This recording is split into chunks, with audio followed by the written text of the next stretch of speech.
Look, every once in a while, a game comes out that completely ignores industry expectations, marketing trends, review scores, just everything possible in the gaming industry. And right now, that game is 110% Arc Raiders, and it's fucking crushing it, guys. Because while most multiplayer launches burn out like in a couple hours, 72 hours, you name it, Arc Raiders is doing the exact opposite, guys. It's growing week by week.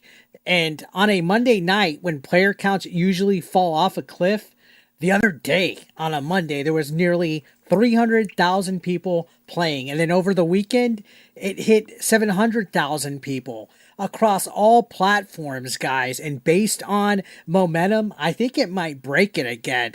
That doesn't happen by accident. That's 110% community driven momentum. And Arc Raiders is fucking crushing it. Players aren't just logging in, guys. They're hooked. Like that old Vanilla Ice song, you're hooked. Da da da da ba da da da. Hooked. Remember that song? Let me know in the comments. Arc Raiders has that rare one more run energy where you promise yourself you're logging off the game, you're done for the night, and suddenly, before you know it, it's 3 a.m. You're still extracting loot like a gambling addict at a Vegas slot machine because every deployment is a risk, every gunfight matters, every sound you hear can mean a win or a total wipe. You can't pay for that, guys. To have hype where your gaming base is just like excited and addicted to it, like crack, you can't pay for that. That's priceless, guys. It's tense, it's strategic, it's chaotic, it's hilarious. I've seen clips online of people playing this game. Shout out to New Black Street. I mean, the magic of an extraction shooter done right when it comes to Arc Raiders. But here's where the story gets completely wild, guys. Despite the overwhelming positive response from players, streamers, even other gaming outlets, Eurogamer, you gotta love Eurogamer, gave Arc Raiders a 2 out of 5. Yeah, we got a couple haters. We got some haters in the building. We got a couple haters. Not because the gameplay is bad, not because the servers suck, not because the world design, the audio, or game loop fails, guys. They have no valid criticism on this. Their argument, and get this, you might want to sit down, is that the game deserves that score because it uses AI generated voice lines. Yeah, AI generated voice lines is apparently the deal breaker for it. That's it. That's the criticism, not a paragraph about mechanics, not anything bitching about the innovation or the lack of balance or design philosophy, guys. No, sir, just a moral objection to text to speech using AI in the game. A 2 out of 5. That harsh of a score to deck 3 points off of a perfect rating, that raises a bigger conversation, to be completely honest. When a reviewer praises a game's content, whether it's the combat, visuals, pacing, sound design, world building, things like progression, but gives it a failing score anyway, who are reviews really for? Answer me this, because they didn't say anything bad about the game itself in their review. They actually praised all of that, the combat, the visuals, everything. They were actually really grateful for this game. But then they scored it a 2 out of 5. Again, I want to ask, who are these reviews for anymore? Somebody answer me that question, because I really want to know how you would even deck it a 2 out of 5. If players are loving the game, developers are succeeding. And then, of course, word of mouth engagement is stronger than most AAA releases this year for Arc Raiders alone. It's literally running up on Call of Duty and Battlefield 6 as we speak. What does this 2 out of 5 actually communicate? I'm very confused right here. Is this consumer guidance or is it gaslighting? Is it signaling something? And here's why you should care. Even if you never want to touch Arc Raiders, if you have no interest in the game at all, guys, gaming journalists, right? They still influence storefront placement.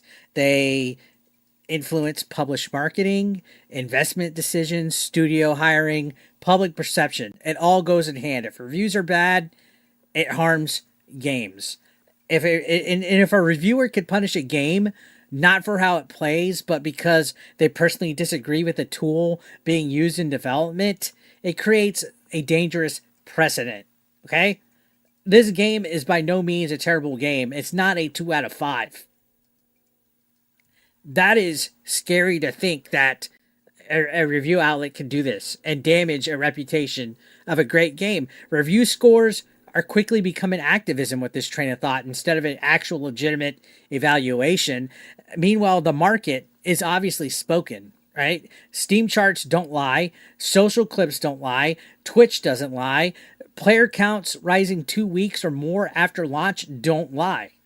All right. If this game didn't lie anymore, it would be Shakira's hips because her hips don't lie.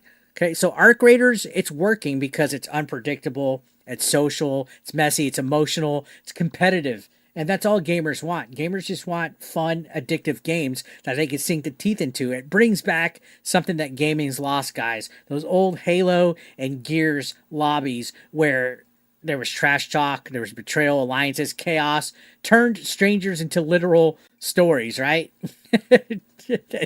Some players hate that. Some players don't like the online toxic stuff.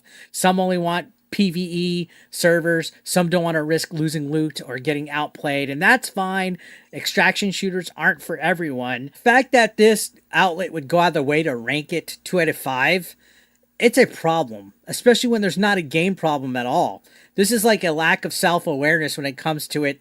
Arc Raiders forces you to adapt, communicate, strategize, stay alert, and yeah, sometimes people will lie, cheat, and steal to win the game. That's the game, that's the psychology, that's the thrill of it. The drama is the gameplay, and that's why it's doing so good. That's why it's succeeding. But for whatever reason, this outlet decided to give it a 2 out of 5. So Eurogamer has officially lost whatever credibility they've had left.